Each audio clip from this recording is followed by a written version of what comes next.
Looking back now, I can almost laugh at how things turned out. One minute, I was packing my meager belongings into a suitcase, my own daughter Emily standing in the doorway telling me I had become a financial burden on her family. The next, I was sitting in her husband Mark's corner office, only now it was my office, watching their faces as they realized who their new CEO was. Life has a funny way of coming full circle. But I'm getting ahead of myself. This isn't a story about revenge. It's about self-worth, second chances, and remembering who you are when the world, and your own family, seems determined to forget. Before we jump back in, tell us where you're tuning in from, and if this story touches you, make sure you're subscribed, because tomorrow I've saved something extra special for you. At 63, I never expected to start over. My name is Eleanor Stevens, and for 34 years I was the CFO of Reynolds Financial Group in Chicago. I'd built the company alongside my late husband, Robert, turning it from a small investment firm into a regional powerhouse. Numbers were my language, spreadsheets my canvas. I was respected, accomplished, financially secure. Then Robert died. Heart attack. Sudden and cruel, like a thief in the night. One moment we were planning our retirement to Arizona. The next I was planning his funeral. Grief doesn't hit you all at once. It comes in waves, undermining your foundation when you least expect it. 6 months after the funeral, Reynolds Financial was acquired by a larger corporation. The new management wasted no time in restructuring, a polite corporate word for pushing out the old guard. I was offered early retirement with a modest package. Nothing close to what I deserved after 3 decades of dedication, but I was too exhausted from grief to fight. My daughter Emily seemed supportive at first. "Mom, maybe this is a blessing. In disguise," she said over brunch at the little cafe we used to frequent on Sundays. "You've worked so hard for so long. Now you can rest. Enjoy life a little." Emily had always been ambitious, focused. Much like me at her age, she'd married Mark Taylor, a marketing executive with a winning smile and expensive taste. They had 2 beautiful children, Olivia, 12, and Nathan, 8, and lived in a sprawling house in Winnetka, just north of the city. On paper, they were the perfect American family. "Why don't you move in with us for a while?" Emily suggested that day, stirring her latte. "The kids would love having you around, and that house is too big for you to manage alone." I hesitated. My colonial-style home in Lincoln Park held 30 years of memories. Robert and I had chosen every paint color, planted every tree in the yard, but it also held ghosts, echoes of laughter that would never return. "Just think about it," Emily pressed, reaching across the table to squeeze my hand. "We have that guest suite on the first floor. You'd have your privacy, but you wouldn't be alone." So I sold my house, our house, and moved into Emily and Mark's guest suite. It seemed like the sensible choice at the time. The housing market was good. The proceeds from the sale would supplement my retirement savings. And truthfully, the thought of not being alone with my grief was appealing. The first few weeks were pleasant enough. I helped Olivia with her algebra homework, taught Nathan how to make Robert's famous chocolate chip pancakes on Saturday mornings.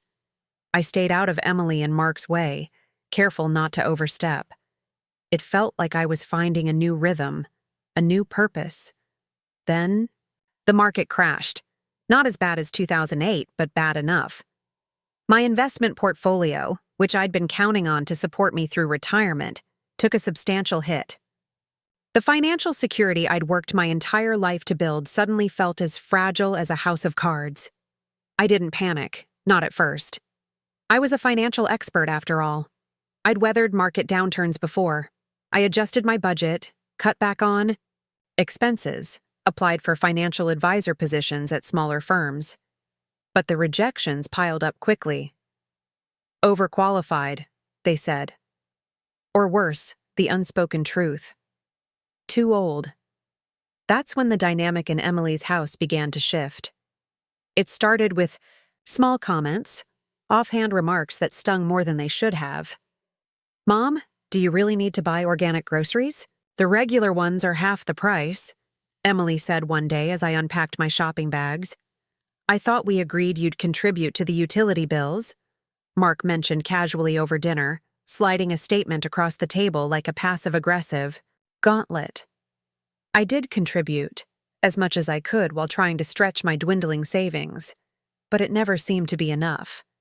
Then came the family meetings that didn't include me, hushed conversations behind closed doors that abruptly ended. When I entered the room, Emily began scheduling more late nights at the office. Mark took up golf on weekends, and even the children seemed to be finding reasons to avoid me. One evening in late November, I was sitting in my small suite, reviewing my financial situation, for the 100th time when there was a knock at my door. Emily stood there, arms crossed, Mark hovering behind her like an anxious shadow. "Mom, we need to talk," she said, and the formality in her voice made my stomach drop. They sat across from me, Emily perched on the edge of the armchair as if afraid to get too comfortable. Mark cleared his throat, adjusting his designer glasses. "Eleanor," he began, and the use of my full name instead of Mom sent a chill down my spine. "We've been discussing our financial situation, and with the current economic climate, things are getting tight." "What Mark's trying to say," Emily cut in, "is that we can't continue supporting you indefinitely. It's been almost a year, and—" "Supporting me?" I interrupted, shocked. "I contribute to the household expenses. I cook meals, help with the children. It's—" "Not enough, Mom," Emily said, her voice hardening. "Your retirement savings are nearly depleted. You haven't found a job. The truth is, you've become a financial burden we just can't carry anymore. Financial burden." The words hit me like a physical blow. Was that all I was now? A line item in their budget spreadsheet? A cost they could no longer justify? "What exactly are you saying?" I asked, though I already knew the answer. Mark shifted, uncomfortably. "We think it would be best if you found your own place, something more affordable. Maybe one of those senior communities?" "Senior communities, like I was already 1 foot in the grave." "We'll help you look," Emily added quickly, as if that made it better. "And you can still see the kids, of course. But we need our space back, and honestly, Mom, you need to figure out a more sustainable plan for your future." I sat there, stunned into silence. The daughter I'd raised, the one who used to crawl into my lap after nightmares, the one whose college education I'd paid for, whose wedding had cost more than my first house, was evicting me. And all because I'd had the audacity to struggle financially after losing my husband and my career within the same year. "How long do I have?" I asked, my voice steadier than I felt. "We thought maybe by the end of January." "That gives you about 2 months to find something suitable," Mark said, his tone suggesting he was being incredibly generous. I nodded slowly, not trusting myself to speak further. They left soon after, Emily pausing at the door as if she wanted to say something more, but then thinking better of it. That night, I didn't cry. Something had crystallized inside me, a hard, bright kernel of determination. They saw me as broken, a burden, a problem to be solved. But they had forgotten something crucial. Before I was Emily's mother, before I was Robert's wife, I was Eleanor Stevens, the woman who had helped build a financial empire from nothing. I was down, but I wasn't. Out, not by a long shot. The next morning, I called Patricia Miller, an old colleague who had left Reynolds Financial years ago to start her own consulting firm. We hadn't spoken in a while, but there was a time when we'd been close. The only two, women in the executive suite, navigating a man's world together. "Eleanor!" Patricia exclaimed when she realized who was calling. "My God, it's been too long. I was devastated to hear about Robert. How are you holding up?" "I've been better, Pat," I admitted. "Actually, I'm calling because I need your advice. And maybe a job." There was a pause on the line. "Well, as it happens, your timing is impeccable. I just landed a major client who needs a complete financial overhaul. It's a mess, honestly. They've been mismanaged for years. I could use someone with your expertise."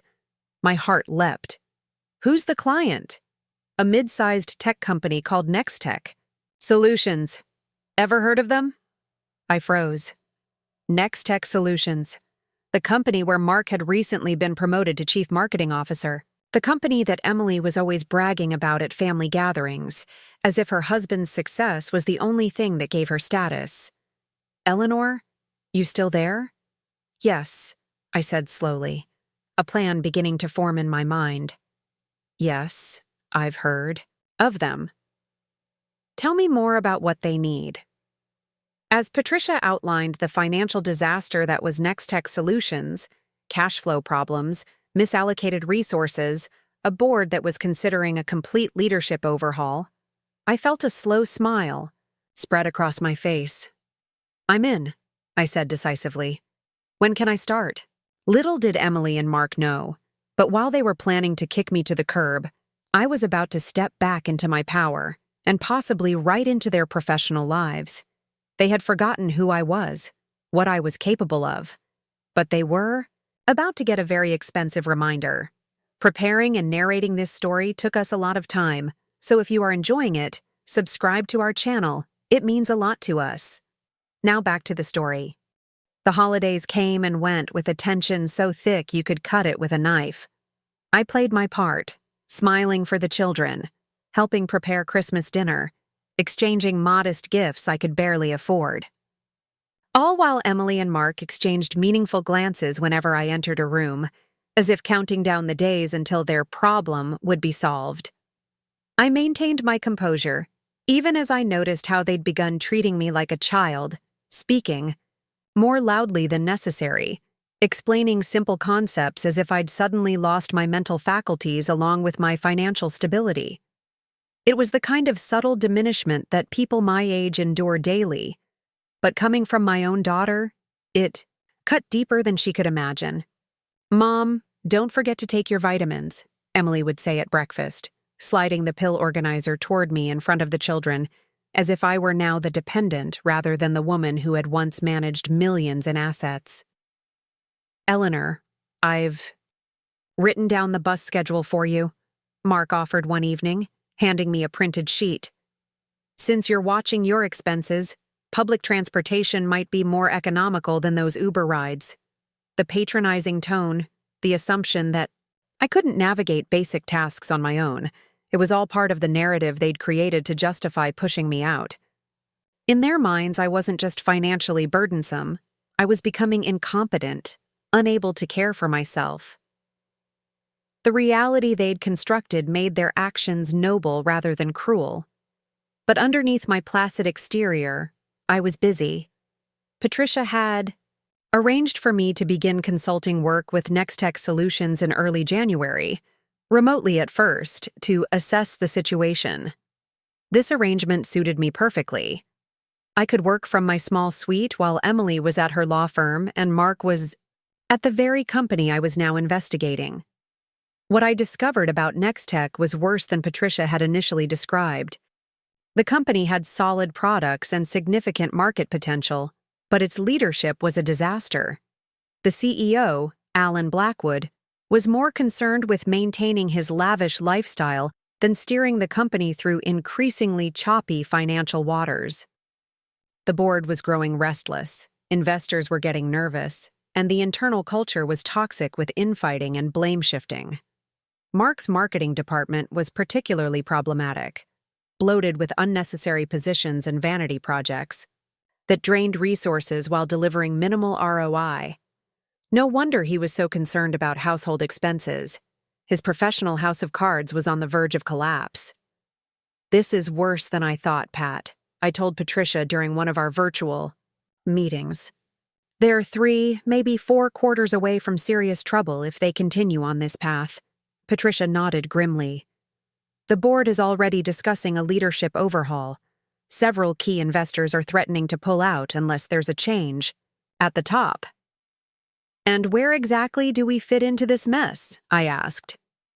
"We provide the transition plan, A roadmap to financial stability that the board can implement with new leadership, Patricia explained. If they like what we present, there could be more permanent positions available. They need experienced hands to right this ship. A permanent position. The prospect was both terrifying and exhilarating. Could I, at 63, step back into the corporate arena? Did I even want to? As January progressed, I found myself working late into the night, poring over financial statements, identifying inefficiencies, and crafting solutions. The work energized me in a way I hadn't felt since before Robert's death. This wasn't just about proving something to Emily and Mark anymore. It was about reclaiming a part of myself I'd almost forgotten. Meanwhile, the countdown to my departure continued. Emily had started sending me links to apartment listings in senior communities, each one smaller and farther from their neighborhood than the last. This one has activities for seniors, she mentioned one evening, showing me a complex that looked more like a hospital than a home. And it's within your budget. How thoughtful, I replied neutrally, closing my laptop where I'd been reviewing Nextech's disastrous quarterly projections. I'll take a look. One snowy afternoon in mid-January, I was sitting at the kitchen island, deep in concentration over some particularly troubling cash flow statements, when Mark walked in unexpectedly. He rarely came home during work days, and his appearance startled. Me? Eleanor, he said, sounding surprised. What are you working on there? I quickly minimized the spreadsheet, but not before he caught a glimpse of the Nextech logo in the header. Just some consulting work, I said vaguely. A friend connected me with a temporary position. Mark's brow furrowed. With Nextech? My company? Oh, is that where you work? I feigned ignorance, watching his face carefully. It's just basic financial analysis. Nothing exciting. He stared at me for a long moment, suspicion clouding his features. Who hired you?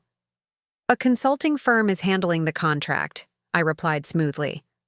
I'm just a small cog in the machine, trying to contribute financially, as you've both made it clear I need to do. The barb landed exactly as intended. Mark had the decency to look uncomfortable. Well, that's good, I suppose, he said finally, loosening his tie. Though it's a bit strange they wouldn't mention bringing in outside consultants. I imagine there are many things happening at Nextech that aren't mentioned to everyone, I replied, thinking of the confidential board discussions Patricia had briefed me on. Mark's phone chimed with a text. He checked it, his face darkening. I have to get back to the office. There's an emergency meeting. I knew exactly what that meeting was about. The preliminary findings from our consultancy had just been presented to the executive team. Findings that painted a particularly unflattering picture of the marketing department's expenditures under Mark's leadership. After he rushed out, I called Patricia. The dominoes are starting to fall, she confirmed. The board is meeting tomorrow to discuss the transition plan. And our recommendation for new leadership? I asked. I've put your name forward for interim CFO, Patricia said. Your experience at Reynolds makes you perfectly qualified, and your analysis of their situation has been spot on. The board was impressed with the presentation. My heart raced. Interim CFO. The position would put me directly in the chain of command above Mark. What about Blackwood? I asked, referring to the current CEO. His days are numbered, Patricia said grimly. They're considering external candidates, but there's interest in promoting from within once the company stabilizes. If you take the CFO position and perform well, the implication hung in the air between us. This wasn't just about a job anymore. It was about a potential future I hadn't dared imagine for myself. That evening, Emily cornered me in the kitchen as I was making tea. Mom, she began, her voice tight with controlled frustration. Mark told me you're doing some work for Nextech? Through a consulting firm? I nodded calmly. Just trying to make myself less of a burden, dear. Emily flinched at the word. But why Nextech? Do you have any idea how uncomfortable this makes things for Mark? It's inappropriate. Inappropriate? I raised an eyebrow. How so? It's his company, she insisted. It feels like you're invading his space. Fascinating perspective, I said, stirring honey into my tea. When you invited me to move in with you, was that not invading my space? And now that you've decided I'm no longer welcome, am I not allowed to seek employment wherever I can find it? Emily's face flushed. That's different and you know it. We're family. Yes, we are, I agreed. Which is why I found it so surprising when my family decided I was a financial burden they could no longer bear. Mom, that's not fair. No, it isn't, I interrupted quietly. None of this is fair, Emily. Not what happened to your father, not what happened to my career, and certainly not how quickly you and Mark decided I was expendable when my presence became inconvenient. Emily stood there, speechless, her practiced lawyer's composure momentarily shattered. I'll be out by the end of the month as requested, I continued. In the meantime, I suggest you and Mark focus on your own concerns. I hear things at Nextech are rather tumultuous at the moment. The next morning, I dressed with particular care. A tailored charcoal suit I hadn't worn since leaving Reynolds Financial, pearl earrings Robert had given me for our 30th anniversary, a subtle application of makeup. I needed to look the part for my virtual meeting with the Nextech board. As I made my way downstairs, I found Olivia sitting alone at the kitchen table, picking at her cereal. Good morning, sweetheart, I said, pouring myself a cup of coffee. Mom and Dad were fighting last night, she said abruptly, her 12-year-old face serious. About you and Dad's work. I sat down beside her. I'm sorry you had to hear that. Arya. You really leaving, Grandma? She asked, her voice small. Yes, I admitted. Your parents think it would be best. But why? Did you do something wrong? The innocent question pierced my heart. No, honey. Sometimes adults make decisions that are hard to understand. Then why can't you stay? She persisted. Is it because you don't have enough money? I can give you my allowance. I nearly broke down at her sincere offer. That's very sweet, but no. This is something your parents have decided, and I have to respect that. It's not fair, she insisted with the righteous indignation only a child can muster. And now Dad's worried about his job too. I heard Mom say something bad is happening at his company. I squeezed her hand. Everything will work out the way it's supposed to, Olivia. Sometimes life takes unexpected turns. If only she knew just how unexpected the turn was about to be. 3 hours later, I sat in front of my laptop as the Nextech board unanimously approved my appointment as interim CFO, effective immediately.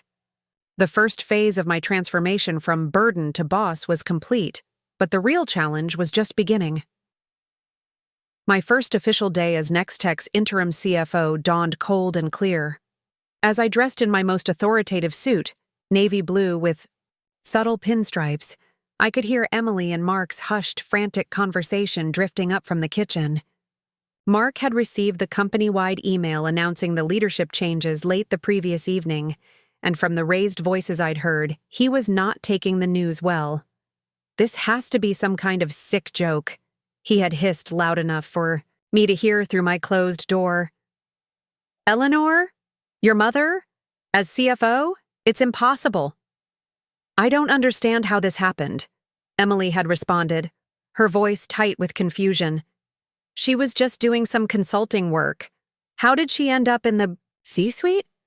I allowed myself a small smile as I fastened my pearl earrings. They still hadn't connected all the dots. Still couldn't fathom that the woman they'd written off as a helpless burden had orchestrated this particular twist of fate. When I finally descended the stairs, Mark was pacing the kitchen like a caged animal, still in his bathrobe despite the fact that it was nearly 8 a.m. He stopped abruptly when he saw me. You, he said, pointing an accusatory finger. What did you do? I set my briefcase down calmly. Good morning to you too, Mark. I assume you're referring to my new position at Nextech? This isn't funny, Eleanor, he snapped. Did you plan this? Was this some kind of twisted revenge scheme? Revenge? I raised an eyebrow, pouring myself a cup of coffee. For what, exactly? For being asked to leave after I lost my husband and my job? For being labeled a burden by my own family? No, Mark. This isn't revenge. This is me refusing to disappear into obscurity because it would be more convenient for you. Emily stood in the doorway, watching the exchange with wide eyes. She looked like she hadn't slept.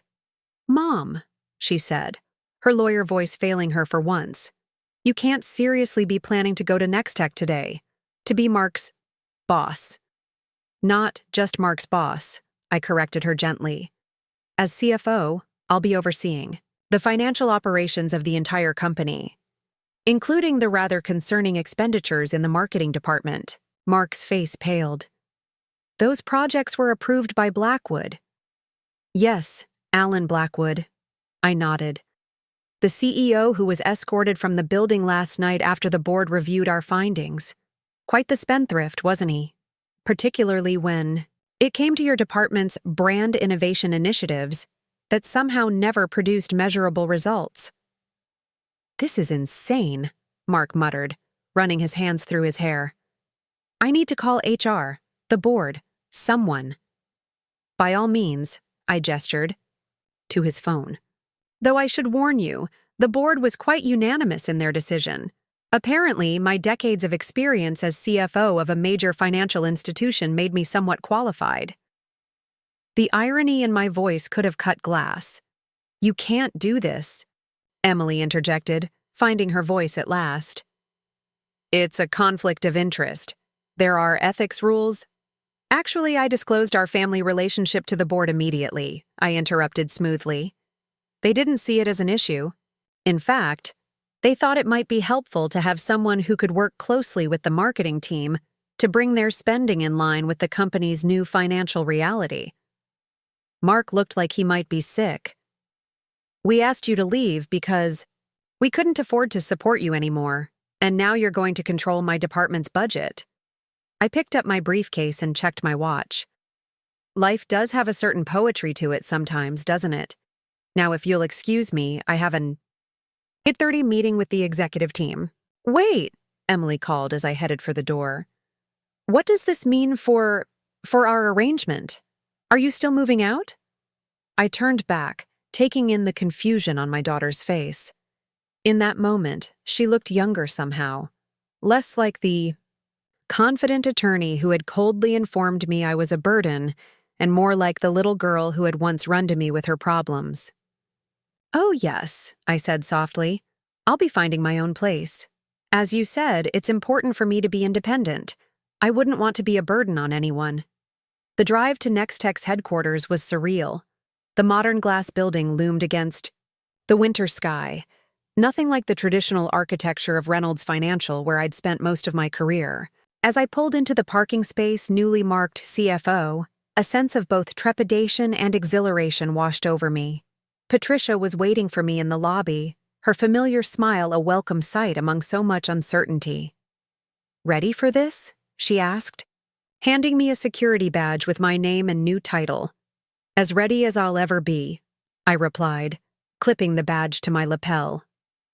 The executive floor was a hive of nervous energy when we arrived.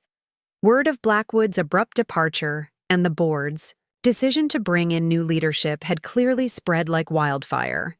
Employees huddled in small groups, conversations dropping to whispers as Patricia led me through the open office area toward the executive suite. "Your office is this way," she said, gesturing to a corner office with glass walls that offered a panoramic view of the city. "Blackwood cleared out his personal items last night, but the board wants you in the CEO's office, not the CFO's.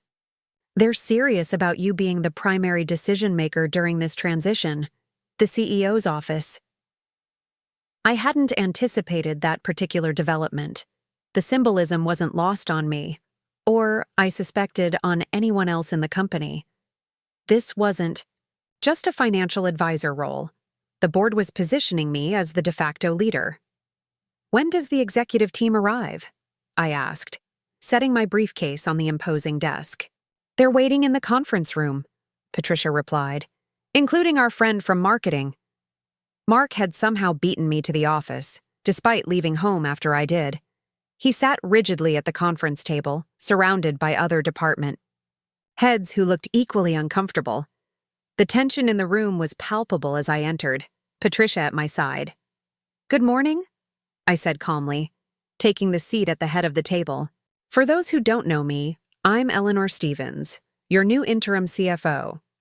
The board has asked me to implement immediate changes to address the company's financial situation, which, as some of you may already know, is precarious at best."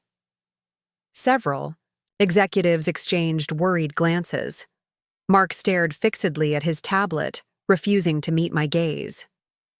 "Let me be clear," I continued.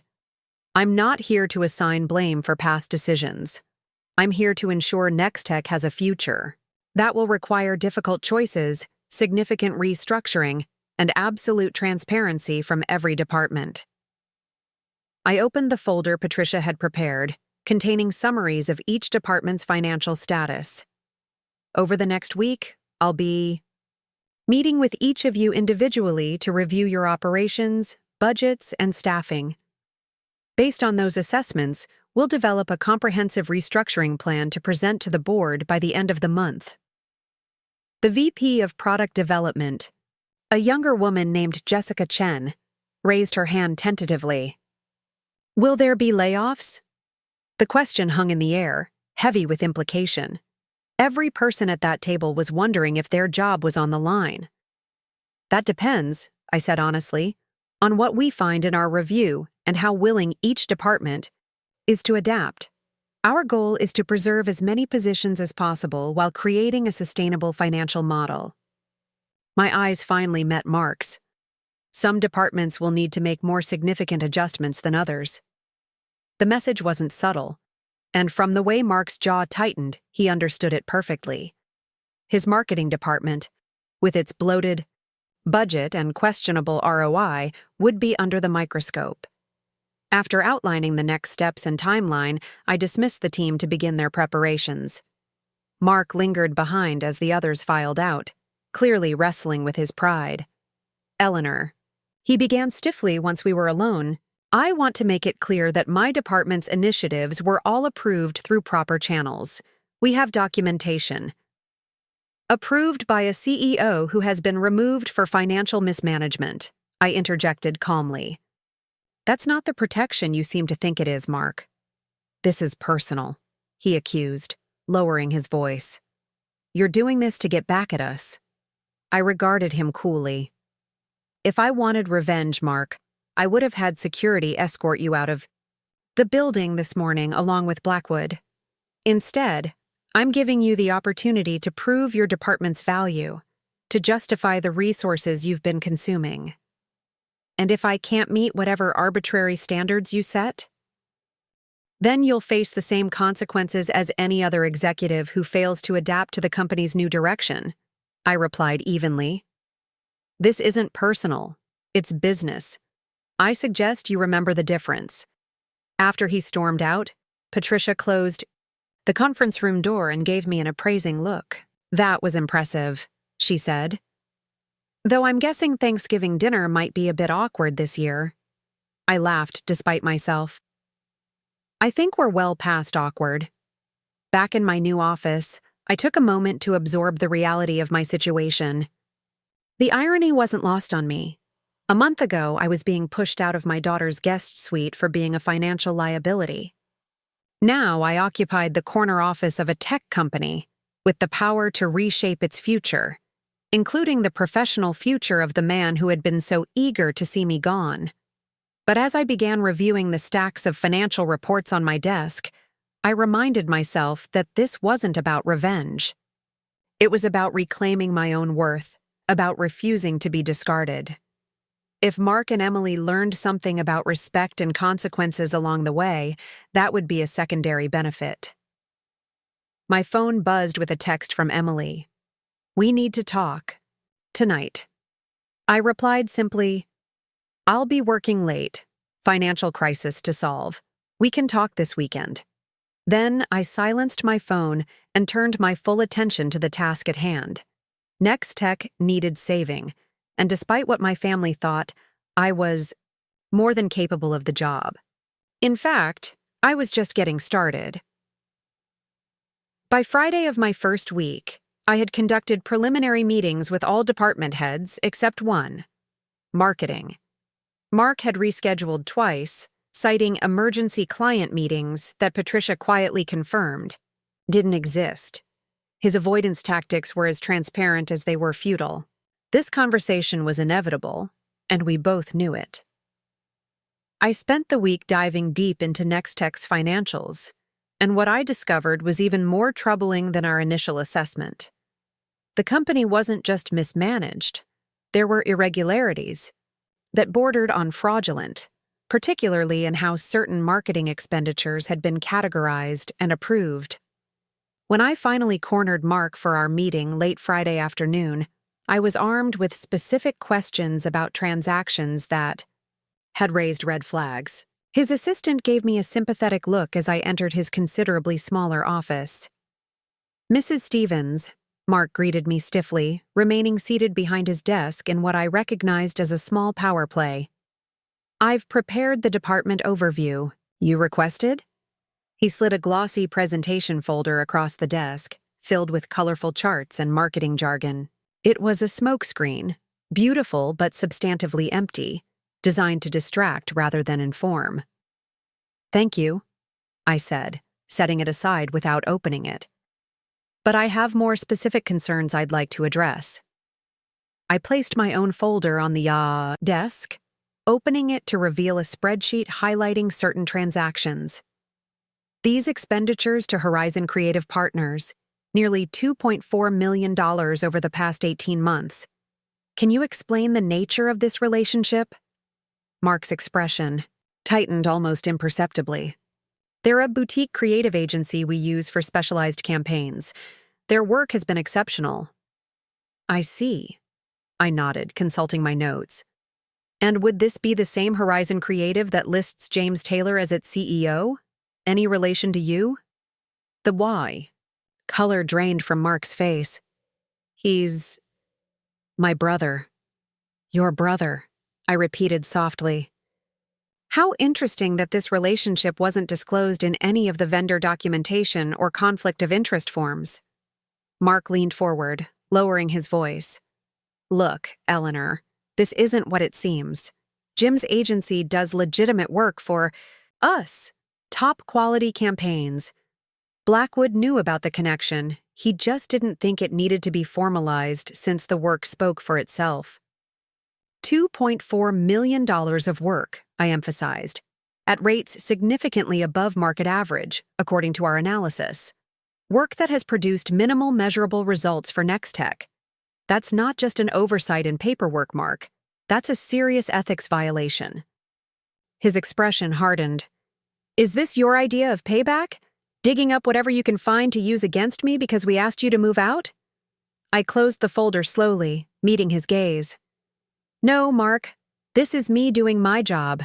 The job the board hired me to do, because this company is hemorrhaging money while executives like you direct funds to family members. If I wanted payback, this conversation would be happening with the board and legal team present." The implied threat hung in the air between us. Mark's confident facade cracked, revealing the panic beneath. "What are you going to do?" he asked, his voice barely above a whisper. "That depends on you," I replied. "I need a complete accounting of all funds directed to Horizon and any other vendors with personal connections. I need a restructuring plan for your department that cuts spending by 40% without sacrificing essential functions. And I need your full cooperation with the financial audit team that's coming in next week." 40%? He sputtered. "That's impossible. We'd have to lay off half the department." "Then perhaps your department is twice as large as it needs to be," I countered. "You have until Monday to present a viable plan. Now, is there anything else about marketing operations I should know? Any other family connections I might discover?" Mark's silence told me everything. There were more skeletons in his professional, Closet. Monday morning, 9 a.m., I said, standing to leave. And Mark? I suggest you spend the weekend being thorough. The board is looking for accountability, and my responsibility is to provide it, regardless of our personal connection. As I turned to go, Mark called after me, "Have you told Emily about Horizon?" I paused at the door. "No, but perhaps you should." The drive home that evening was tense with anticipation. I knew a confrontation with Emily was inevitable, especially after what I'd discovered about Mark's business practices. Part of me wondered if she knew, if her legal training had made her suspicious of her husband's sudden rise through the corporate ranks, or if love had blinded her to the red flags. The house was quiet when I arrived. A note on the counter informed me that Emily and Mark had taken the children to dinner and a movie, an unusual family outing for a Friday night when both typically worked late. I suspected they were avoiding the conversation as long as possible. I used the time to pack more of my belongings. The end of January, my eviction deadline was approaching, and I'd secured a furnished apartment in a high-rise downtown, walking distance to Nextech's offices. The rent was steep, but with my new salary, I could afford it comfortably. The irony wasn't lost on me. The very day I was supposed to move into some dismal senior living facility, I would instead be moving into a luxury apartment with a view of the lake. Around 9, I heard the garage door open, followed by the children's excited voices and Emily's strained laughter. I continued packing, waiting for the inevitable knock at my door. It came just after the children had gone to bed. Emily stood in the doorway alone, still in her coat, her expression unreadable. "May I come in?" she asked formally, as if this wasn't the house she had invited me into less than a year ago. I nodded, gesturing to the armchair while I sat on the edge of the bed. The role reversal from our previous conversation, when she and Mark had informed me I needed to leave, wasn't subtle. "Mark told me about Horizon," she began without preamble, "and about your meeting today." "I see," I said carefully. "And were you aware of his arrangement with his brother's agency?" Emily's gaze dropped to her hands. "Not the specifics. I knew Jim had started an agency and that Nextech was a client. I didn't know about the amounts involved or that it wasn't properly disclosed. As an attorney, you must understand the implications," I observed. "Of course I do," she snapped, a flash of the sharp lawyer breaking through her controlled demeanor. "It's a clear conflict of interest, possibly fraud depending on whether the services were legitimate. Mark could lose his job, face legal consequences, even criminal charges if it went that far." "Yes," I agreed simply. "Is that what you want?" Emily demanded, her voice rising slightly. "To destroy our family? To punish us?" The question struck me as so fundamentally backward that I couldn't immediately respond. After a moment, I found my voice.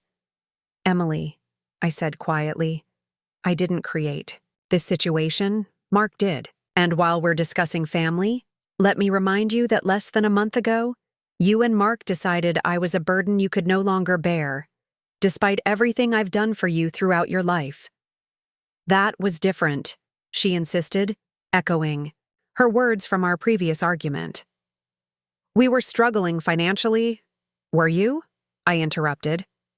"Or was Mark simply accustomed to having access to funds through questionable channels, and my presence here made it harder to hide the lifestyle those funds supported?"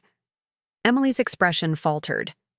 I could see her legal mind working, putting pieces together she'd previously ignored or rationalized away. "What exactly are you implying?" she asked carefully. "I'm not implying anything. I'm stating facts. Mark has been directing company funds to his brother's agency at inflated rates, with minimal oversight. That money has been supporting a lifestyle that, quite frankly, seemed beyond what your combined legitimate salaries should afford." Emily stood abruptly, pacing the small room. "This is absurd. We've worked hard for everything we have. The house, the cars, the children's private school. Those are the results of our careers, our choices. Perhaps, I acknowledged. But the financial audit I've initiated will determine exactly how much of Nextech's money has been improperly channeled to Horizon and potentially other vendors with personal connections to Mark. Once we have those figures, we can better assess how much of your lifestyle has been funded by legitimate means. You're investigating my husband, she said incredulously. Your own son-in-law. I'm doing the job I was hired to do, I corrected her. The fact that it involves Mark is unfortunate, but it doesn't change my professional obligations. Emily stared at me as if seeing me for the first time. Perhaps she was. For so long, she had viewed me simply as mom, and then, more recently, as a burden, a problem to solve. She had forgotten, or perhaps never fully understood, that I was also Eleanor Stevens, financial executive, a woman who had navigated the corporate world when female executives were rare, and retirement didn't mean surrender. What happens now? She asked finally, her voice smaller. That depends on Mark, I said honestly. If he cooperates fully with the audit, provides a viable restructuring plan, and the services Horizon provided were legitimate despite the inflated costs, we may be able to resolve this internally. If not, I let the implication hang. And us? Emily pressed. You and me? This family? I sighed, feeling the weight of decades of love and disappointment between us. I don't know, Emily. You made it very clear that I was no longer welcome. Here. That doesn't simply disappear because circumstances have changed. I never meant, she began, then stopped herself. It wasn't supposed to be like this. No, I agreed softly. It wasn't. But here we are. We sat in silence for a long moment, the gulf between us seeming both vast and remarkably small at the same time. Finally, Emily stood to leave. For what it's worth, she said at the door, I'm sorry for how we handled things. Not just asking you to move out, but everything. How quickly we forgot who you are. It wasn't enough. Not nearly enough to heal the wound her rejection had created. But it was a start. I'll be moving to my new apartment next weekend, I told her. As planned. She nodded, a flicker of something like respect in her eyes. Of course. You've always kept your word. As she closed the door behind her, I wondered if this confrontation marked the beginning of a new understanding between us, or simply the formal acknowledgement of a relationship fundamentally changed. Either way, there was no going back to before, for any of us. The weekend passed in a blur of preparation. While I continued packing for my move, Mark sequestered himself in his home office, frantically working on the restructuring plan I'd demanded. Occasionally, I'd hear raised voices as he and Emily argued behind closed doors, fragments of conversations about money, about Horizon, about what they would do if the worst happened. It was the children who suffered most from the sudden tension. Olivia, perceptive beyond her 12 years, watched the adults with wary eyes, while 8-year-old Nathan became uncharacteristically quiet. During dinner on Saturday, when the silence had grown unbearable, Olivia finally spoke up. Is everyone mad because Grandma is Dad's boss now? She asked bluntly. Mark choked on his water while Emily fumbled for an appropriate response. It's a complicated situation, honey, Emily finally said. Sometimes when family and work mix, it creates challenges. But isn't it good that Grandma has an important job? Nathan piped up. You said she needed to make more money, and now she's making lots. The innocent observation landed like a grenade at the table. Emily's face flushed with embarrassment, and Mark stared fixedly at his plate. Yes, I said calmly, addressing my grandson directly. It is good that I have a job I'm qualified for, and your parents are right that mixing family and business can be complicated. But you're still leaving, Olivia stated, her eyes questioning. Even though you have money now. I reached over to squeeze her hand. Yes, I'm still moving into my own place. Sometimes adults need their own space, even when they care about each other. Like when Mom and Dad asked you to leave, she pressed, ignoring Emily's warning glance. Olivia, that's enough, Mark interjected sharply. No, it's a fair question, I countered. Yes, Olivia. Your parents felt it would be better if I had my own place, and I found a nice apartment downtown. You and Nathan can visit me there whenever you'd like. Will it have a pool? Nathan asked, instantly distracted by the prospect. It does, I confirmed, smiling at his enthusiasm. And a game room. Cool, he exclaimed, the tension momentarily broken. After the children were in bed, I found Emily waiting for me in the kitchen, a glass of wine in hand. She wordlessly poured a second glass and pushed it toward me. Mark's been on the phone with Jim for hours, she said, referring to her brother-in-law. Apparently, there are more irregularities than he initially disclosed. I took a sip of wine, unsurprised. The audit will find everything, Emily. It would be better for him to come clean now. She nodded tiredly. I've told him that. She trailed off, staring into her glass. I keep thinking about what Nathan said, about us telling you that you needed to make more money. How that must have sounded to you after everything you've accomplished. It wasn't just about the money, I reminded her gently. You called me a burden, Emily, your own mother. I know, she whispered, tears welling in her eyes. I've been trying to understand how we got there, how I could have said something so cruel to someone I love. And I think I was scared. Scared of what? Of ending up like you, she admitted, the words tumbling out. One day you had everything. Dad, your career, your beautiful house. Then suddenly it was all gone. And seeing you struggle, seeing how quickly life can fall apart, it terrified me.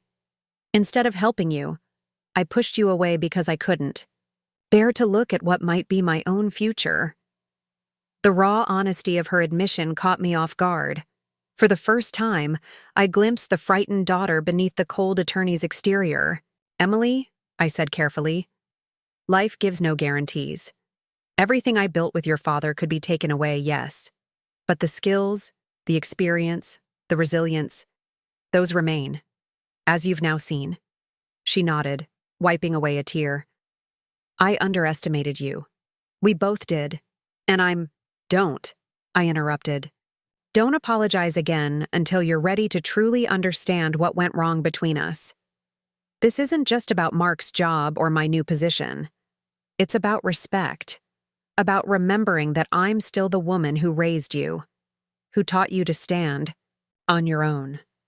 Emily fell silent, absorbing my words. Finally, she asked, What are you going to do about Mark?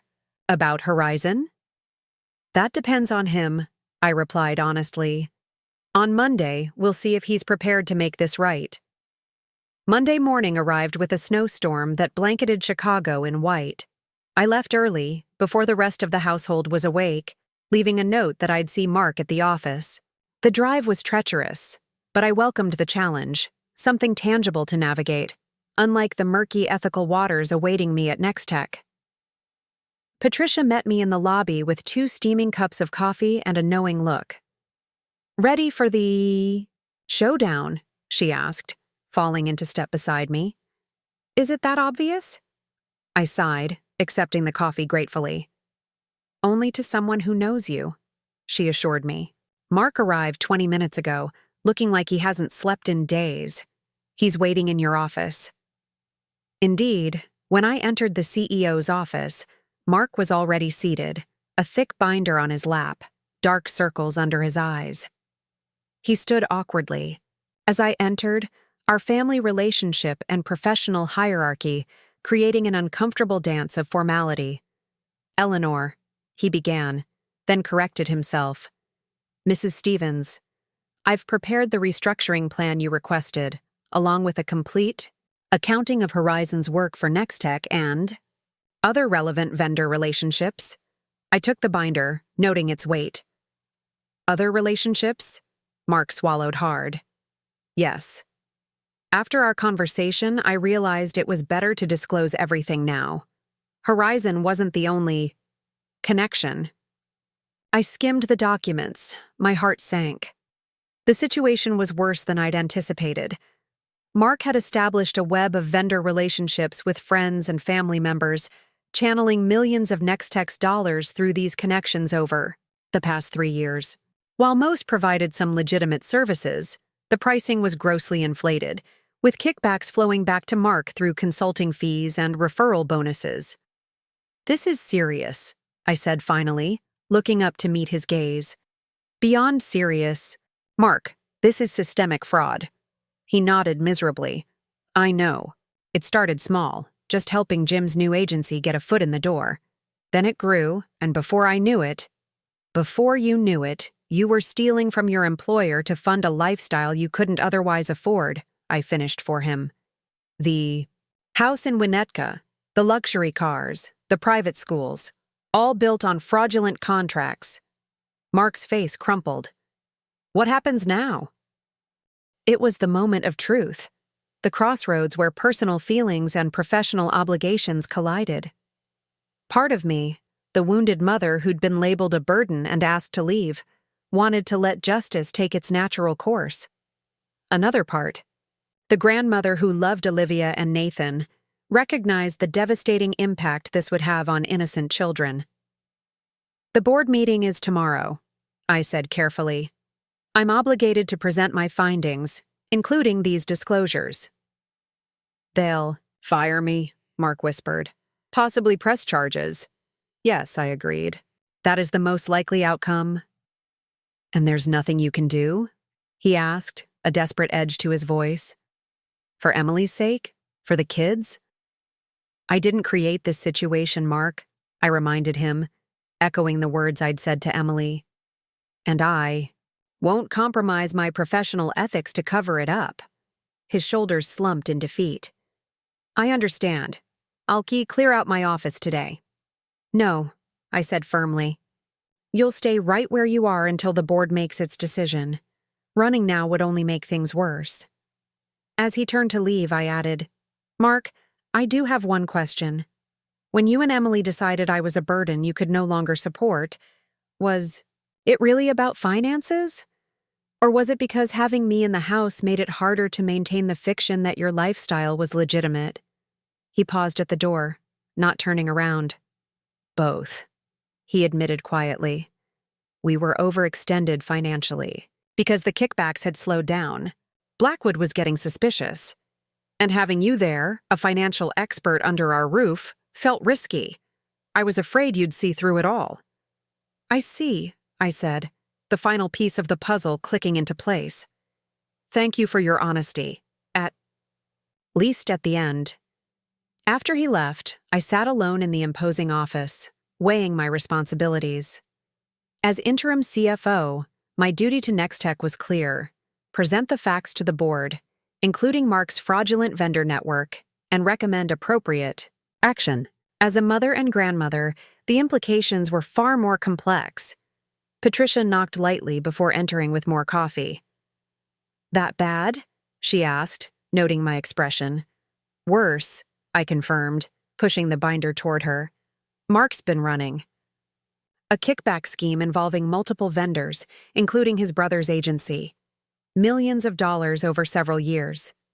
Patricia whistled low as she skimmed the documents. "The board will have no choice but to terminate him and pursue legal action." "No," I sighed. "And the collateral damage will be significant. Emily, the children? Their entire life is built on this house of cards." "What are you thinking?" Patricia asked, studying my face carefully. I leaned back in my chair, considering the options. There might be a way to mitigate the damage while still fulfilling my obligations to Nextech. "Eleanor," Patricia warned, "don't compromise yourself for them. Not after how they treated you." "This isn't about revenge or forgiveness," I assured her. "It's about finding the right balance, protecting the company while considering the innocent parties involved." I spent the afternoon preparing for the board meeting, crafting a presentation that laid out all the facts while also offering a path forward that might serve everyone's best interests. By evening, I had a plan. One that required the board's approval, but that offered a glimmer of hope amid the wreckage of Mark's poor choices. When I finally left the office, the snow had stopped, leaving the city in a pristine white silence. I drove not to Emily and Mark's house but to my new apartment, where I'd arranged to have some essentials delivered. The doorman greeted me by name, and as I rode the elevator to the 28th floor, I felt a strange sense of peace settling over me. The apartment was still mostly empty, but the floor-to-ceiling windows offered a breathtaking view of the city lights reflected on the fresh snow. I stood there for a long time, watching the world below, thinking about how quickly life can change, how we can fall from grace or rise from ashes with equal speed. Tomorrow would bring difficult conversations and hard decisions. But tonight, in this moment of solitude and clarity, I was simply Eleanor Stevens, not a burden, not a victim, but a woman who had rediscovered her own power and was learning to wield it with wisdom. The morning of the board meeting dawned clear and frigid. I dressed with particular care. A charcoal gray suit with subtle pinstripes, pearl earrings, minimal makeup that emphasized competence over femininity. This was perhaps the most important presentation of my career, one where I needed to project absolute authority while navigating treacherous personal waters. I arrived at the office early, reviewing my presentation one last time. The facts were damning. Mark had orchestrated a complex web of fraudulent vendor relationships that had cost Nextech over $4.7 million over 3 years. The documentation was irrefutable, including emails where Mark had explicitly discussed kickback, arrangements with his brother and other associates. Under normal circumstances, the course of action would be clear: immediate termination, legal action to recover funds, possibly criminal charges. But these weren't normal circumstances. Mark was my son-in-law, the father of my grandchildren, and despite everything, I couldn't ignore the devastating impact those consequences would have on Emily and the kids. Patricia knocked on my office door at 8:30, her expression sympathetic. "The key. Board members are arriving," she informed me, "and Mark is in his office looking like he's attending his own funeral." "Has he spoken with Emily?" I asked. Patricia nodded. "From what I gathered, he called her last night after you received his disclosure documents. She's been calling your cell phone." I glanced at my silenced phone. 12 missed calls from Emily, and a string of increasingly desperate text messages. "Mom, please call me. Mark told me everything.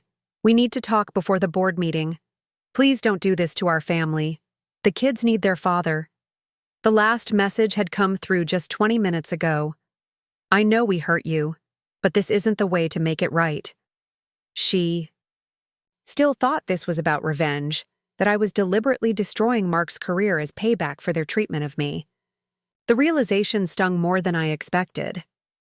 "I'll call her after the meeting," I told Patricia. "There's nothing to discuss until the board makes its decision." At 9 a.m. sharp, I entered the boardroom. 8 members of Nextech's board of directors sat around the polished table, their expressions ranging from curious to concerned. William Harris, the board chairman, nodded at me as I took my place at the head of the table. "Mrs. Stevens, we understand you have some concerning findings to present regarding the company's financial management," Harris began. "The floor is yours." I connected my laptop to the projector, my presentation appearing on the large screen behind me.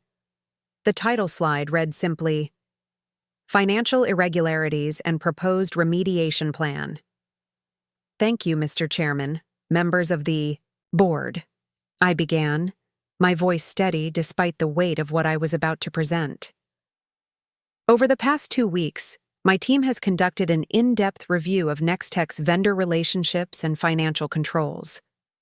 What we've discovered represents a significant breach of fiduciary responsibility and corporate ethics. For the next 30 minutes, I methodically outlined the scheme Mark had orchestrated, displaying contracts, emails, and financial analyses that demonstrated the extent of the fraud. The board members' expressions grew increasingly grim as the presentation progressed. These arrangements primarily centered around the marketing department, I concluded, under the direction of Chief Marketing Officer Mark Taylor, who has provided a full disclosure of these activities. I gestured to the bound copies of Mark's confession that had been distributed to each board member. Harris removed his glasses, rubbing the bridge of his nose. "This is extraordinary, Mrs. Stevens. The level of fraud here is staggering. And you say Mr. Taylor has admitted to all of this?" "Yes," I confirmed. "He provided a complete accounting voluntarily when confronted with the initial findings." "And your recommendation?" Harris pressed. "Given the circumstances, what course of action do you propose?" This was the moment of truth, the careful balance I'd been considering since receiving Mark's disclosure. Under normal circumstances, I began carefully, the appropriate response would be immediate termination, legal action to recover funds, and potential criminal charges. However, I believe there may be a better approach that serves both justice and the company's interests. The board members exchanged glances, clearly surprised by my pivot. "Please elaborate," Harris invited. I advanced to the next slide of my presentation, titled Proposed Resolution.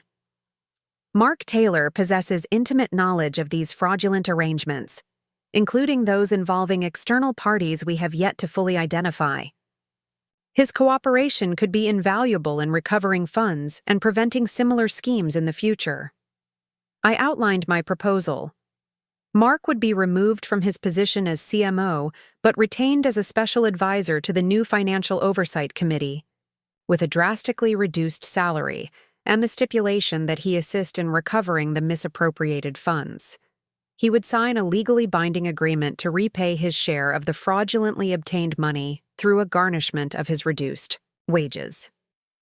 In exchange, Nextech would not pursue criminal charges.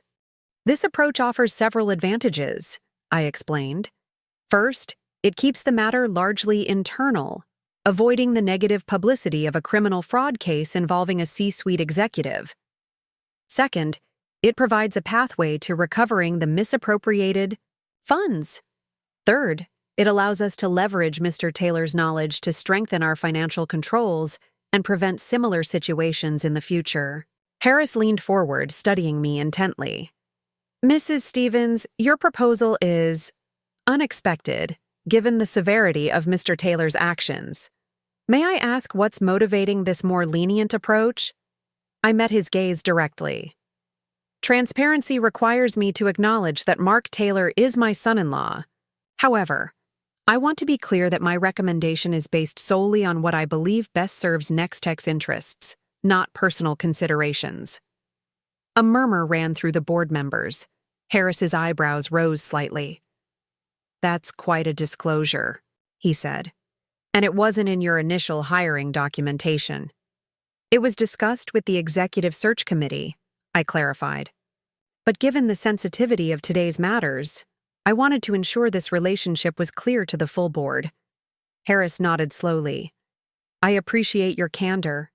However, it does raise questions about conflicts of interest in this situation." "I understand those concerns," I acknowledged, "which is why I've presented both the standard response to such fraudulent activity and my alternative recommendation. The decision, of course, rests with the board. I'm simply providing options, based on my professional assessment." The board deliberated for nearly an hour, asking pointed questions about the fraud scheme, the feasibility of recovery, and the potential risks of my proposed approach. Throughout the discussion, I maintained my professional demeanor, answering each question with facts rather than emotion, despite the personal stakes involved. Finally, Harris called for a vote. The board members were divided, with some favoring the harsher traditional approach and others seeing the merits of my proposal.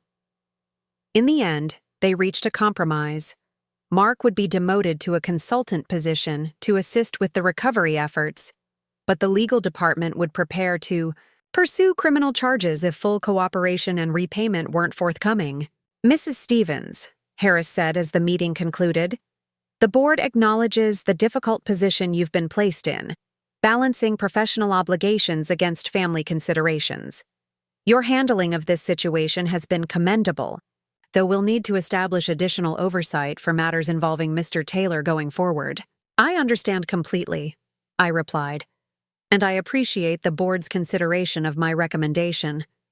As the board members filed out, Harris lingered behind. Off the record, Eleanor, he said quietly. I'm impressed. Most people in your position would have either buried the evidence to protect family or gone for the jugular out of personal resentment. You found a middle path that serves justice while considering the human elements. Thank you, I replied simply. It wasn't an easy balance to find. The CEO search committee has been watching your handling of this transition closely, he continued. This situation, challenging as it is, has demonstrated your ability to navigate complex ethical waters. We'll be discussing the permanent leadership position at next month's meeting, and I believe you've just strengthened your candidacy considerably. The implications of his words sank in slowly. The interim CFO position had been my focus, but the possibility of becoming Nextech's permanent CEO, that was an entirely different level of opportunity and responsibility.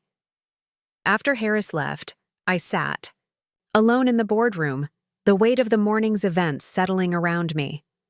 I had managed to save Mark from the worst consequences of his actions while fulfilling my professional obligations to Nextech. But the personal fallout was just beginning. Finally checked my phone again, 6 more missed calls from Emily, and a new text that simply read, "Please tell me what happened." We're waiting. It was time to face my daughter and explain the board's decision. This wouldn't be a victory lap, but rather the beginning of a painful reckoning for their family. The life they had built on Mark's fraudulent activities was crumbling, and while I had helped soften the landing, the impact would still be significant. As I gathered my materials, Patricia appeared in the doorway. "Mark's waiting in your office," she informed me. "He looks like he's about to either throw up or pass out." "Tell him I'll be there in 5 minutes," I replied, needing a moment to center myself.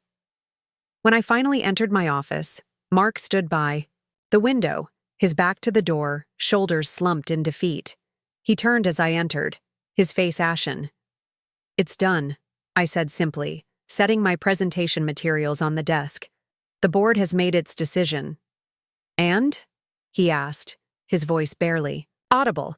"You'll be removed as CMO effective immediately," I began, watching his face crumple. "But instead of termination and criminal charges, you're being demoted to a consultant position.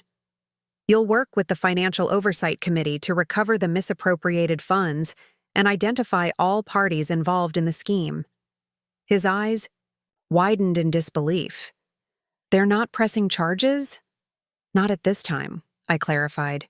"Provided you cooperate fully and adhere to the repayment agreement they'll be drafting. Your salary will be reduced by 70%, with a significant portion going toward restitution." Mark sank into a chair, tears welling in his eyes. "Why?" he whispered. "Why would you help me after everything?" "I didn't do it for you," I said honestly. "I did it because destroying you would also destroy Emily and the children. They don't deserve to pay for your mistakes." He nodded slowly, comprehension dawning. "What happens now?" "Now you go home and have a very difficult conversation with your wife about your future," I replied. "The lifestyle you've been maintaining is over, Mark. The house in Winnetka, the private schools, the luxury cars. None of it was ever truly within your legitimate means."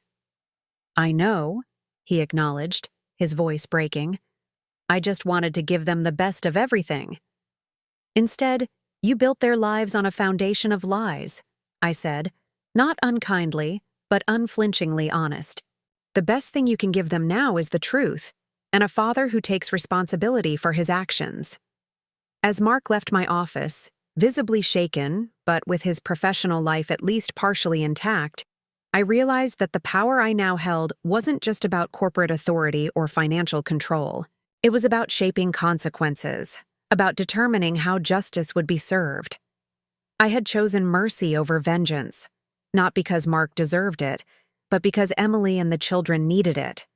In doing so, I had demonstrated a kind of strength that had nothing to do with revenge and everything to do with wisdom. The fallout from the board meeting was swift and far-reaching.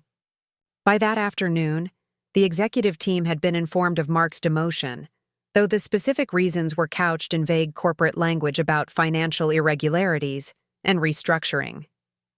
Still, the office rumor mill worked with predictable efficiency. By day's end, the whispers had started. Something serious had happened with the CMO, something that involved the new interim CFO. I left the office early, instructing my assistant to hold all calls except those from the board. What awaited me at home, or rather at Emily and Mark's home, where I still technically lived for a few more days, would require my full attention. The house was unnaturally quiet when I arrived. No children's voices, no television, none of the usual ambient sounds of family life. Just a heavy, expectant silence that seemed to press against my ears as I closed the front door behind me. Emily sat alone in the kitchen, a cup of untouched tea in front of her, staring at nothing. She looked up as I entered, her face drawn and pale. The confident attorney was gone, replaced by someone who appeared smaller somehow, diminished. "Mark told me everything," she said quietly. "The vendors, the kickbacks, the fraud, and what you did at the board meeting." I set my briefcase down and took the seat across from her. "Where are the children?" "At my mother-in-law's. I thought it best they not be here for whatever this conversation turns out to be." She pushed a strand of hair behind her ear with a trembling hand. "He would have gone to prison if not for you." It wasn't a question, but I nodded anyway. "Most likely." "Why?" she asked, her voice cracking slightly. "After how we treated you, why would you help him? Help us?" The question hung between us, simple yet profound. I took a moment to gather my thoughts, wanting to be honest without being cruel. "When you and Mark told me I was a burden," I began. Carefully. "That I needed to leave because you could no longer support me, it broke something between us. Something fundamental. But Olivia and Nathan, they're innocent in all this. They don't deserve to have their father taken away, to lose their home, to have their lives upended because of his poor choices, or because of my desire for retribution. So, it wasn't for me," Emily stated flatly. "Or for Mark." "No," I admitted. "Not primarily, though I won't pretend there isn't still love beneath the hurt, Emily. You're my daughter, and that doesn't simply vanish, even when the relationship is damaged." She nodded slowly, tears filling her eyes. "We lied to you," she whispered, "about why we wanted you to leave. It wasn't really about money. It was because Mark was afraid you'd figure out what he was doing. He saw how you reviewed our expenses, how you questioned certain things. He panicked." "I suspected as much," I replied, after seeing the extent of his activities. "I went along with it," she continued, her voice hollow. "I told myself it was for the best, that you needed independence, that it wasn't fair for you to rely on us forever. I convinced myself we were doing the right thing, even as we were throwing you out to protect our lifestyle. A lifestyle built on fraud." The raw confession hung in the air between us. Emily had always been proud, from childhood through her professional success. Admitting her complicity, even if only through willful ignorance, clearly cost her dearly. "What happens now?" she asked finally. "To us? To this family?" It was the same question she'd asked days ago, but now the context had shifted dramatically. Now she understood that I held not just my own future in my hands, but theirs as well. "That depends on several things," I said honestly. "Mark needs to fulfill his obligations to Nextech, complete cooperation, full disclosure, adherence to the repayment plan. Without that, the board's leniency will evaporate quickly." "And us?" Emily pressed. "You and me?" I sighed, feeling the weight of decades between us. "I don't know, Emily. Trust, once broken, isn't easily repaired. The way you and Mark treated me revealed something about how you see me, about the depth, or lack thereof, of your respect for me as a person, not just as a mother or grandmother. I know, she whispered, tears streaming down her face now. And I don't know how to fix it. Neither do I admitted, but perhaps that's not what we should focus on right now. You have more immediate concerns. Your children, your financial future, your marriage. Emily's expression hardened slightly. Mark says we'll have to sell the house, move the kids to public school, completely change our lifestyle. Yes, I confirmed. The life you've been living was funded in part by fraudulent means.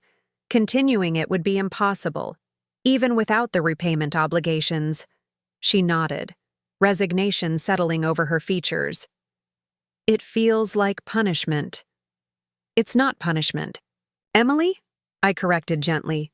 It's reality. The lifestyle you've become accustomed to was never truly yours to begin with. It was built on resources that weren't legitimately available to you. A flash of the old Emily, sharp, argumentative, surfaced briefly. That's easy for you to say, now that you're back on top. Interim CFO, possibly CEO soon if Mark is to be believed. I let the bitter comment pass without reaction. My current position doesn't change the facts of your situation, and it certainly doesn't erase what happened. Between us. Emily deflated quickly, the momentary defiance giving way to shame. No, it doesn't. I'm sorry. That wasn't fair. We sat in silence for a long moment, the kitchen clock ticking loudly in the quiet house. Finally, I spoke again. I'll be moving to my new apartment this weekend, as planned. The first month's rent and security deposit are paid. I signed the lease last week. Emily looked up, surprised. You're still leaving? Even with everything that's happened? Yes, I said firmly. That hasn't changed. You and Mark made it clear that I wasn't welcome here, and recent events don't alter that fundamental reality. Besides, I added with a small smile, I think I've outgrown the guest suite. Where will you be living? She asked, a hint of anxiety in her voice. The Lakeside Towers downtown. It's actually closer to Nextech than this house. I'll have a view of the lake. Emily's eyes widened slightly. That's an expensive building. Yes, I agreed. But my new salary makes it quite manageable. The irony wasn't lost on either of us. Less than a month ago, they had deemed me a financial burden too costly to bear. Now I was the one in a position of financial stability, while their carefully constructed life was crumbling under the weight of Mark's misdeeds. The children will miss you, Emily said quietly. They can visit, I assured her. In fact, I insist on it. My relationship with Olivia and Nathan doesn't need to change because of what's happened between us adults. Emily nodded, wiping away her tears. Thank you for that. And for what you did for Mark today. I know you didn't have to. No, I agreed. I didn't. That evening, Mark returned home looking shell-shocked. The three of us sat at the dining room table, a table I remembered them proudly showing off when they first bought it, boasting about the designer and the exclusive collection it came from. Now it seemed like just another symbol of their artificial prosperity. Mark laid out the terms of his new position at Nextech, a consultancy role with minimal authority, drastically reduced compensation, and strict oversight. The majority of his new salary would go toward restitution, leaving them with barely enough to cover basic expenses. We'll need to make immediate changes, he explained, not meeting Emily's eyes. I've spoken with a realtor about listing the house. We should be able to find something smaller, farther from the city. Emily nodded numbly. And the children's schools? Public school is our only option now, Mark admitted. We simply can't afford the tuition anymore. What about my practice? Emily asked. If I take on more clients, work longer hours, it would help, Mark acknowledged. But even with that, we're looking at a significant lifestyle adjustment. The repayment plan stretches over 5 years. The reality of their situation was sinking in, the magnitude of the changes they faced becoming clearer with each detail Mark shared. They would lose not just material comforts, but status, identity, the very foundation of the life they'd constructed. As they talked, I remained largely silent, letting them work through the practical aspects of their new reality. This was their journey now, their consequences to navigate. My role was no longer that of the dependent mother, but neither was it the rescuer or the judge. When Olivia and Nathan returned from their grandmother's house, the atmosphere shifted. The adults attempted normalcy, but children are perceptive, especially Olivia. During dessert, a simple ice cream rather than the elaborate pastries that usually graced their table, she looked directly at her father. "Dad, did you get fired?" "Today?" she asked bluntly. Mark nearly choked on his ice cream. "What? No, honey. Why would you think that?" Olivia shrugged. "Grandma Walker was on the phone with Uncle Jim. She said you were in big trouble at work and Grandma Stevens had to save you." The adults exchanged glances, momentarily speechless. Mark recovered first. "It's complicated, sweetheart," he said carefully. "I made some mistakes at work, and yes, Grandma Stevens did help me. I still have a job, but it's different now, and it means some things will be changing for our family." "What kind of changes?" Nathan piped up, chocolate ice cream ringing his mouth. Mark and Emily shared a look, silently negotiating how much to reveal. Emily took the lead. "We'll be moving to a new house," she explained gently. "Probably a smaller one, and you'll be going to a different school next year." "But all my friends are at Westfield," Olivia protested, her young face clouding with confusion. "I know, honey," Emily soothed. "But sometimes families need to make changes. It'll be an adventure." The children peppered them with questions, some easy to answer, others impossible. Throughout the exchange, I watched my daughter and son-in-law struggle to explain their new circumstances without revealing the uncomfortable truths behind them. They were trying to protect their children from the full knowledge of Mark's actions, and in that moment, I respected their attempt at shielding Olivia and Nathan from adult complexities they couldn't yet understand. Later, after the children were in bed, I found Olivia sitting on the floor outside my room, knees drawn up to her chest. "Grandma," she whispered as I approached. "Are we poor now?" The question broke my heart with its simplicity. I sat down beside her on the carpet, our backs against the wall.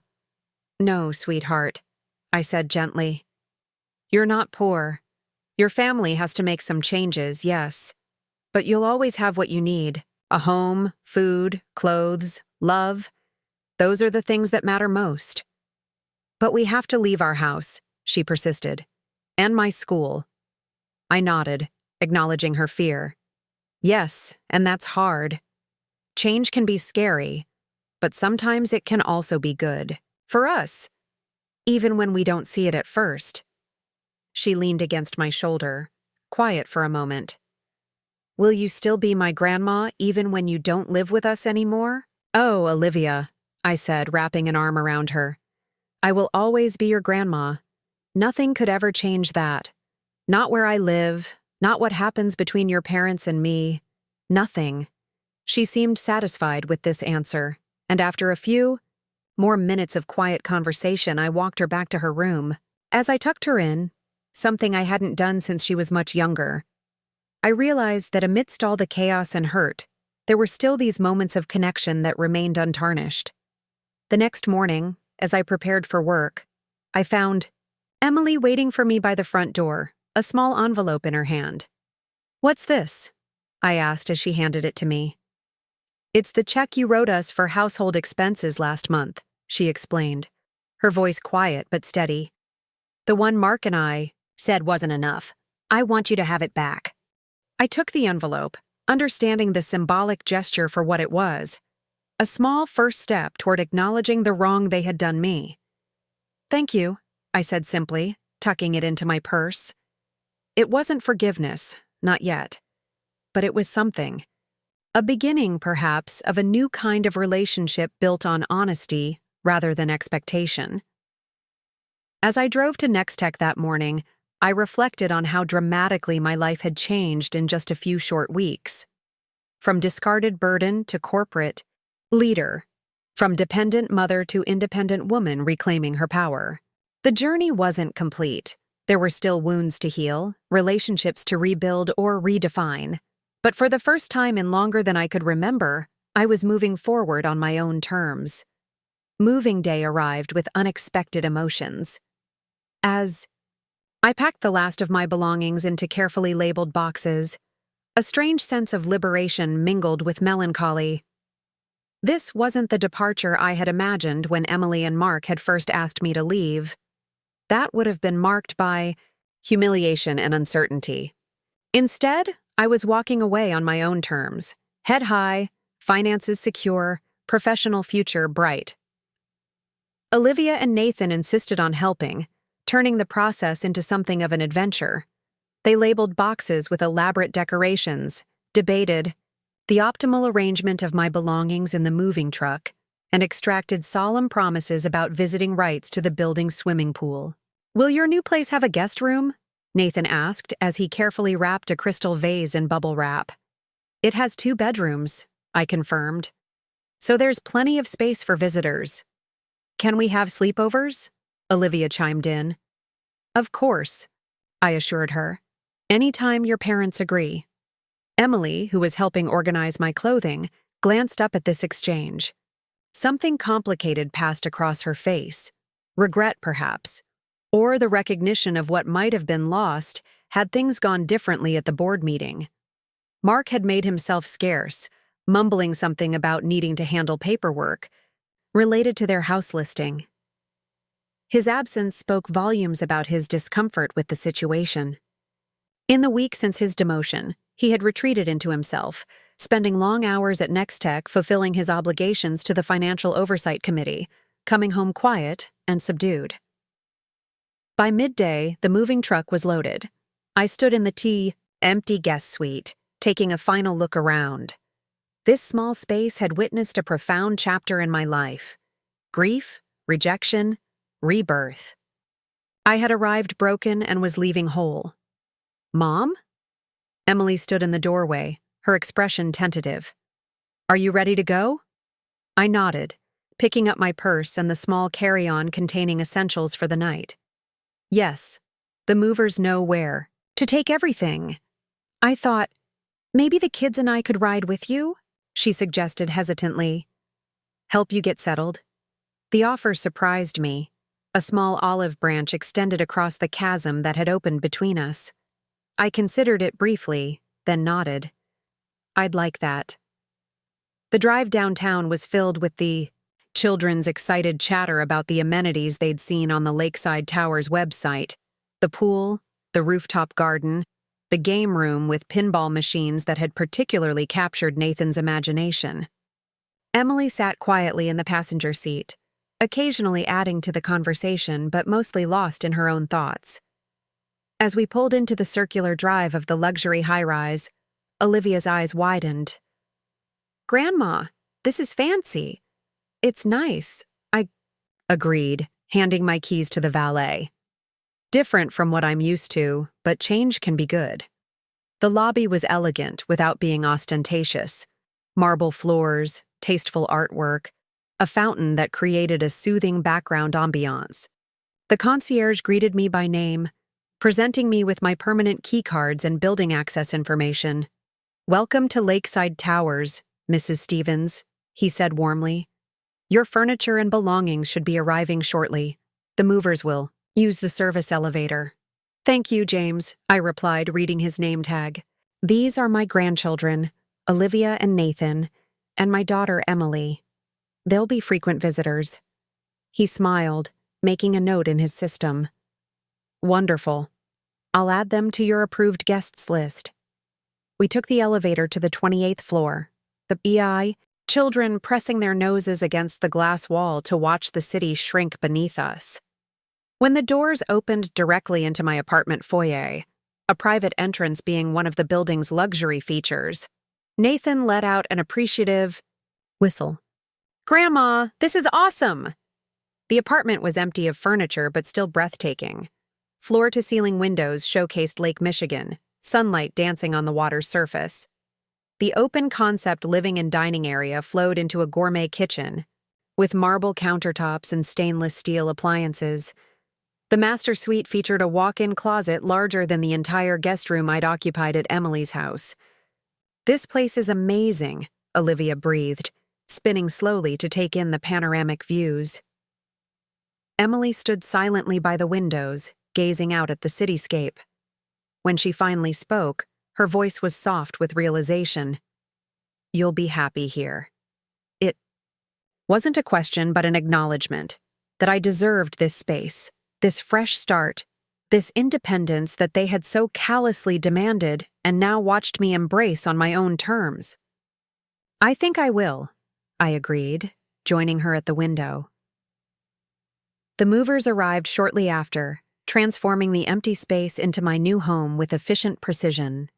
The children supervised enthusiastically, directing where each piece should go with the authority of seasoned interior designers. By late afternoon, the apartment had taken shape. My furniture arranged, artwork hung, kitchen essentials unpacked. "Who wants to order pizza?" I suggested as the movers departed with empty boxes. "We've all earned a celebration." Dinner was served.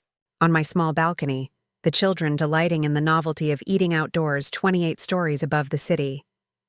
As the sun began to set, casting golden light across the lake, Emily helped me unpack the last few kitchen items while the children explored every corner of their new vacation destination. The marketing department's budget was approved today, Emily mentioned casually as she arranged my spice rack. "The new CMO seems thorough." "Jessica Chen," I nodded. She was promoted from within. Very capable, very different management style from Mark. Emily's hands stilled momentarily. "He says she's slashed the department by almost 30% already. Many of his hires were let go." "That was necessary," I said simply.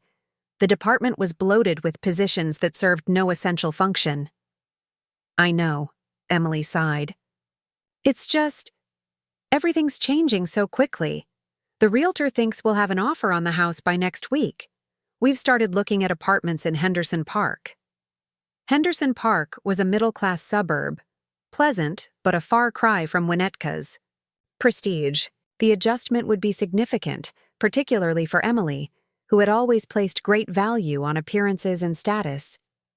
"How are you handling all of this?" I asked, genuinely curious. She leaned against the counter, her facade of composure slipping. "Slightly." "It's hard," she admitted. "Not just the practical aspects, but facing our friends, our colleagues. People know something happened, even if they don't know exactly what.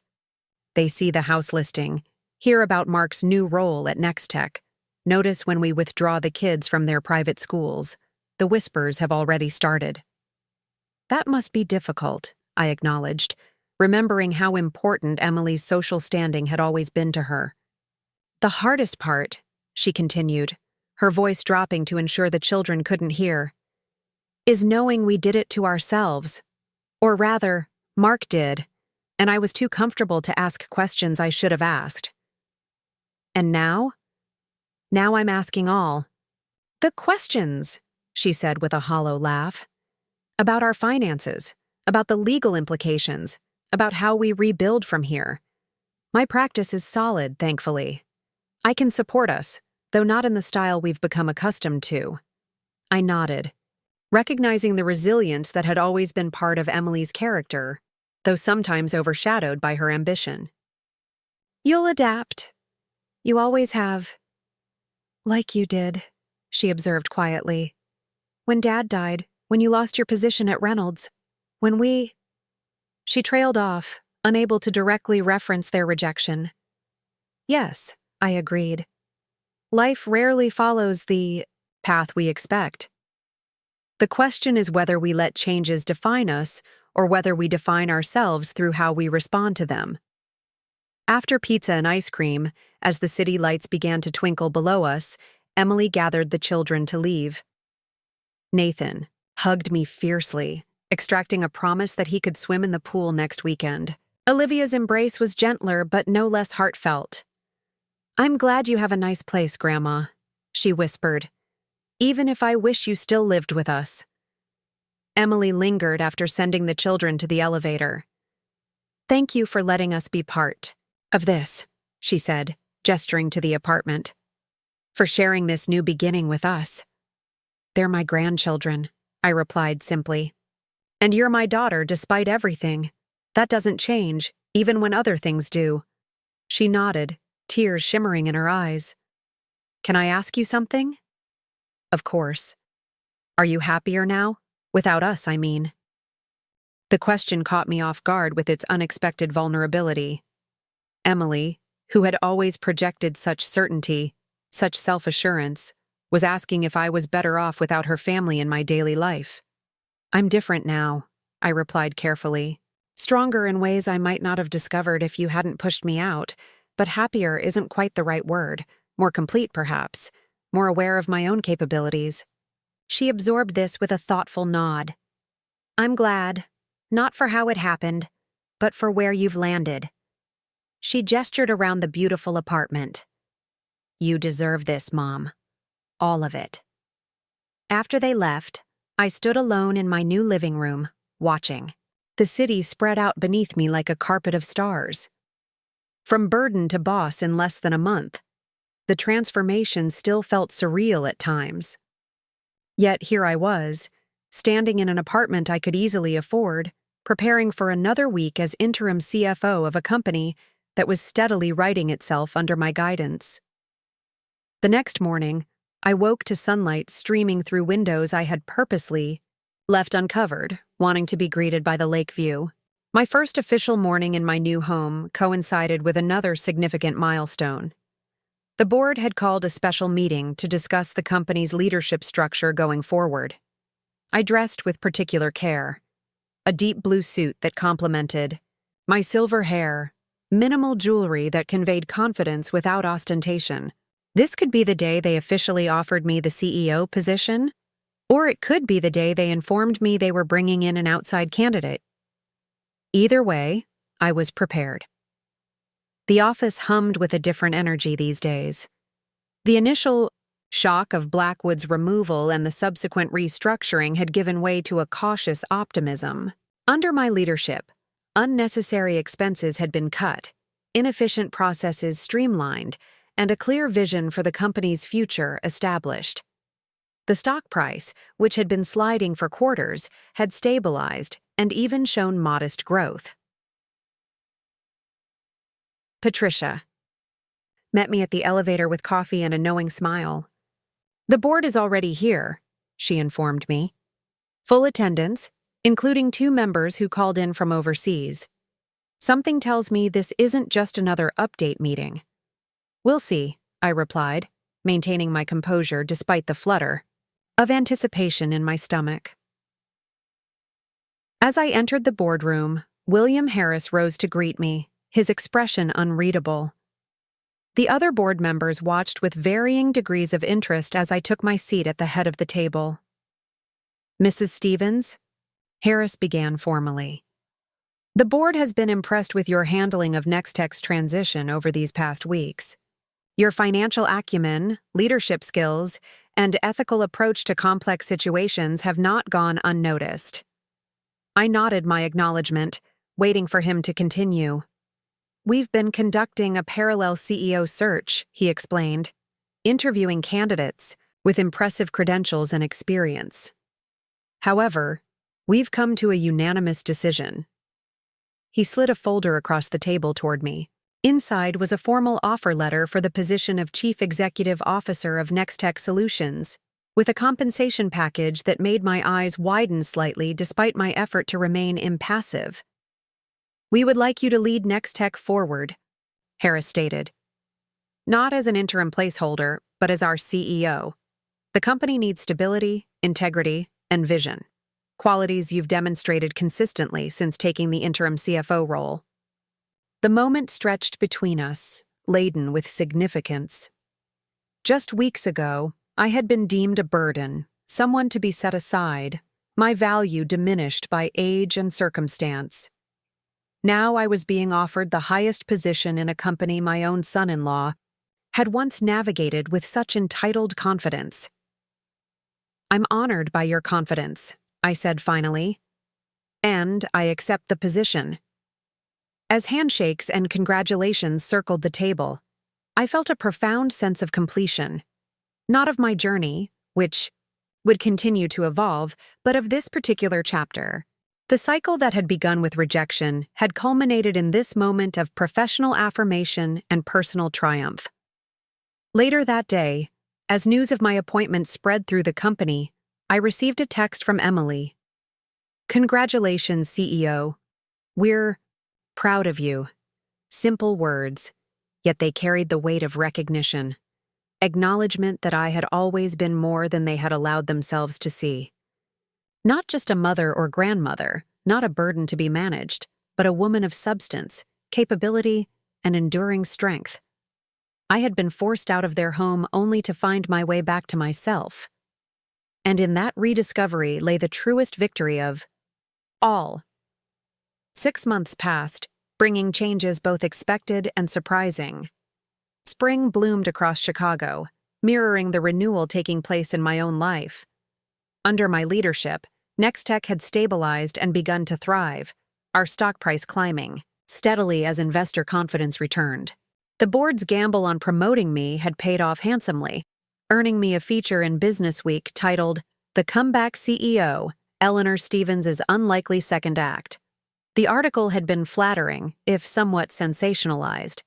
They'd painted me as a corporate Cinderella story, the discarded mother who rose from rejection to run the company where her son-in-law had once been an executive. I'd been careful in my interview, emphasizing my professional qualifications rather than the personal drama. Still, the journalist had skillfully woven the personal and professional aspects together, creating a narrative that resonated with readers far beyond the business community.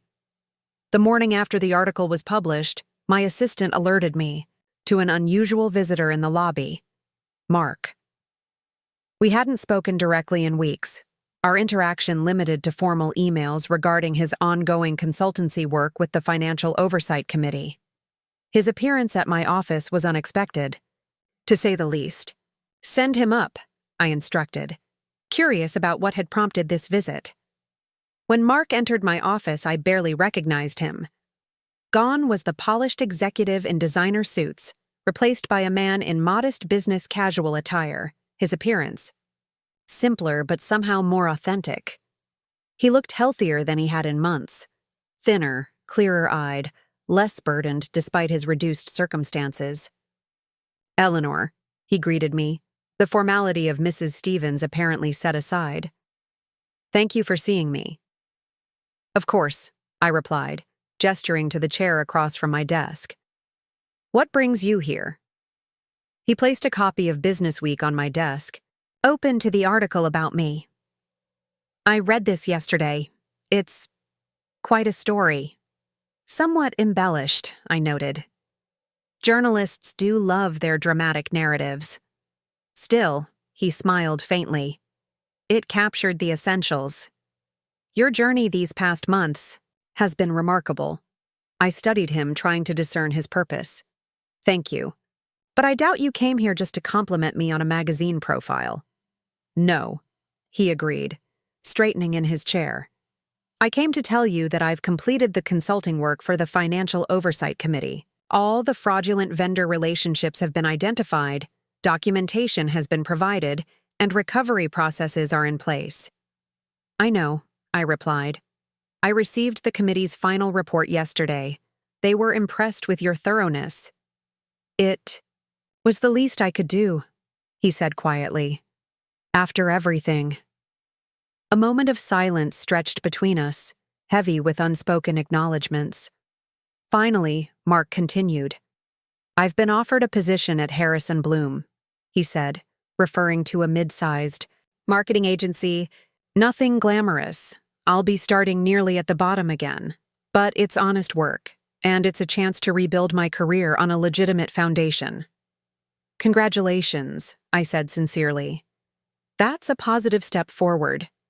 He nodded, a flash of determination in his eyes. I wanted you to know that I'm fulfilling my obligations to Nextech. The restitution payments will continue as scheduled, regardless of my new employment. I appreciate that, I acknowledged. The board will as well. Mark hesitated, then added, I also wanted to thank you. Not just for what you did at the board meeting, but for forcing me to face reality. As difficult as these months have been, they've also been clarifying. I've learned more about myself, about what truly matters, than I had in years of chasing status and appearances. His candor surprised me.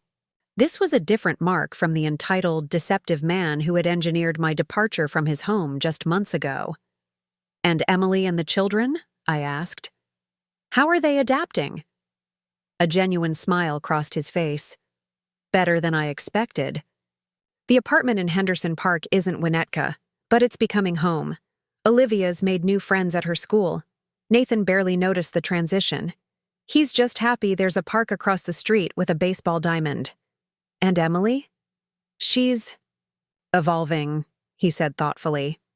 The practice is keeping her busy, and she's taken on some pro bono cases she's passionate about. I think she's rediscovering why she became an attorney in the first place, beyond the prestige. I nodded, pleased to hear they were finding their footing in their new reality. Change can be revelatory when we allow it to be. Yes, Mark agreed. Though I wouldn't have chosen this particular method of revelation. As he prepared to leave, Mark paused at the door. The children miss you, he said. They talk about visiting your apartment all the time. They're welcome anytime, I assured him. As we agreed. He nodded, seeming to wrestle with something else he wanted to say. Finally, he managed. Emily misses you too, though she might not say it directly. This Sunday is Mother's Day. We're having a small gathering at the apartment. Nothing fancy, just family. It would mean a lot if you came. The invitation caught me off guard. Since moving out, I'd maintained regular contact with my grandchildren, having them over for swimming and sleepovers as promised. But my relationship with Emily remained tentative, respectful but distant. We were still navigating the new boundaries between us, still healing from the hurt we'd inflicted on each other. I'll consider it, I said after a moment. Thank you for the invitation.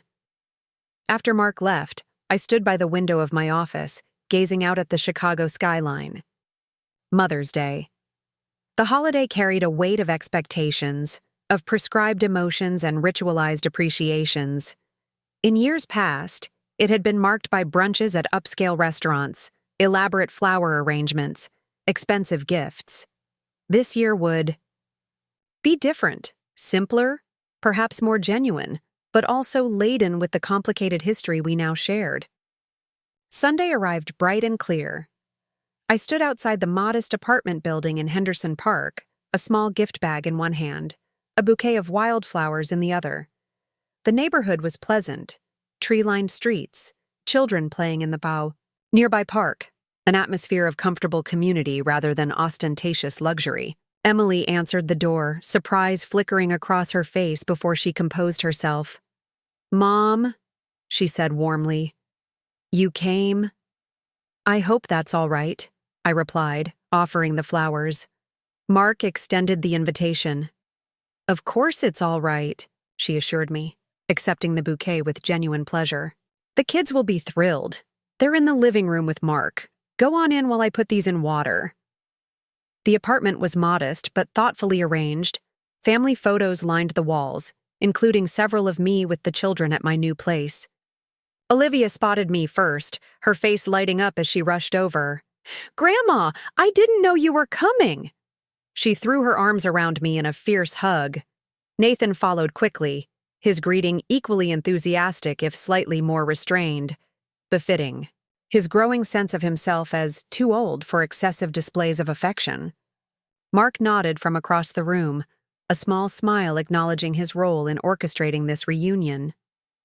The afternoon unfolded with surprising ease.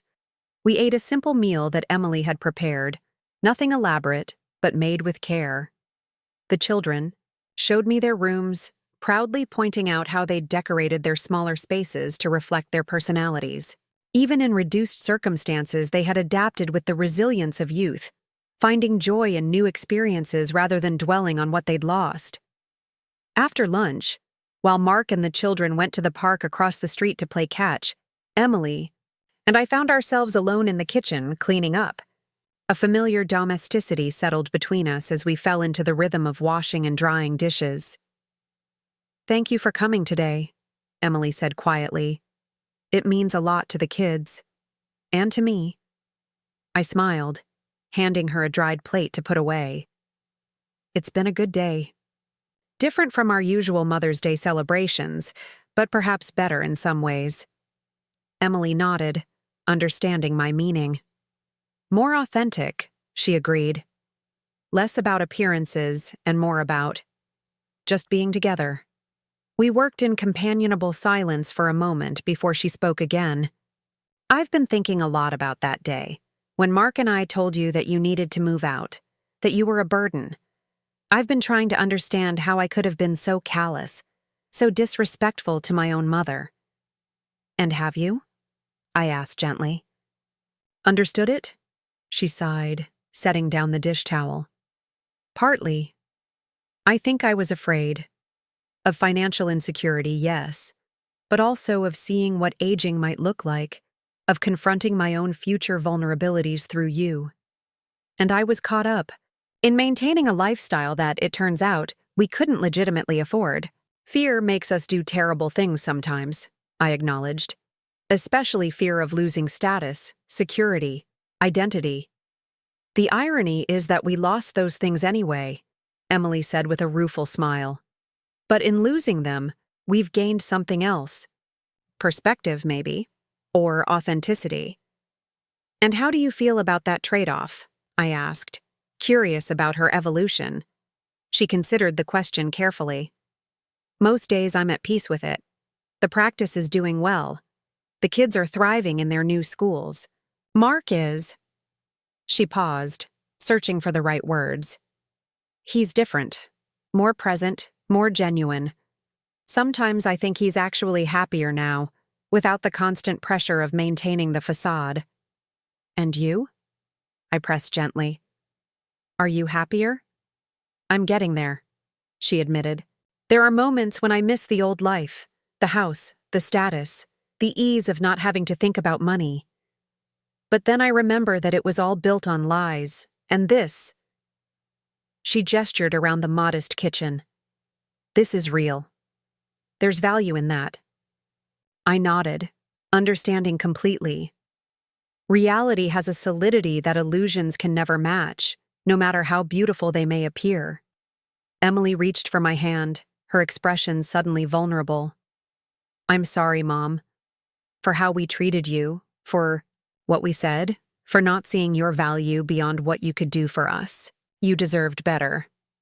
The apology, so long in coming, washed over me like a cleansing rain, not erasing the hurt, but softening its edges, creating space for something new to grow. "Thank you," I said simply, squeezing her hand. "That means a great deal to me." "And congratulations," she added with a genuine smile. "CEO of Nextech. Dad would have been so proud." "Yes," I agreed, feeling Robert's presence in that moment more strongly than I had in months.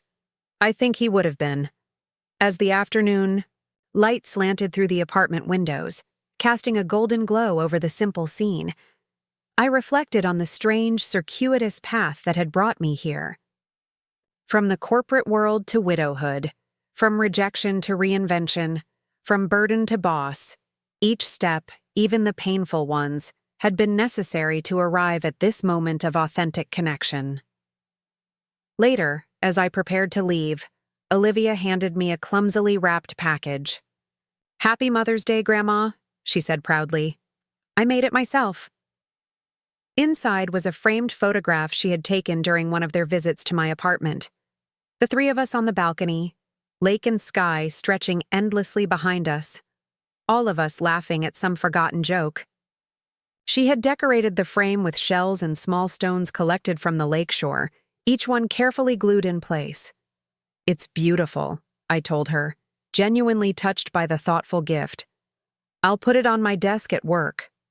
"Really?" she asked, eyes widening. "In your CEO office?" "Absolutely," I confirmed, to remind me of what truly matters. As I drove back to my downtown apartment, the framed photo carefully placed on the passenger seat, I felt a sense of completion that had nothing to do with professional achievements or material comforts. The circle that had begun with rejection had closed with reconciliation. Not perfect, not without lingering complexities, but genuine nonetheless. They had asked me to leave because I was a burden. I had purchased their company and become their boss. But in the end, the most meaningful victory wasn't found in revenge or in triumph, but in resilience, in the capacity to rebuild, not just a career or a lifestyle, but the fractured connections that make a life worth living. As the city skyline came into view, glittering against the deepening twilight, I smiled to myself. From burden to boss, it made for a compelling headline, a dramatic story arc. But the truth, as always, was more nuanced, more profound. I hadn't just reclaimed my professional identity. I had rediscovered my essential self. Strong, capable, resilient, worthy of respect not because of my title or my bank account, but simply because of who I was. And in that rediscovery lay the most powerful lesson of all.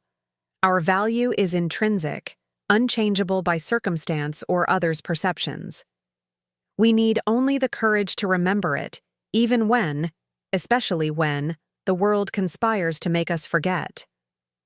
Up next, you've got 2 more standout stories right on your screen. If this one hit the mark, you won't want to pass these up. Just click and check them out. And don't forget to like, subscribe, and turn on the notification bell so you don't miss any upload from us.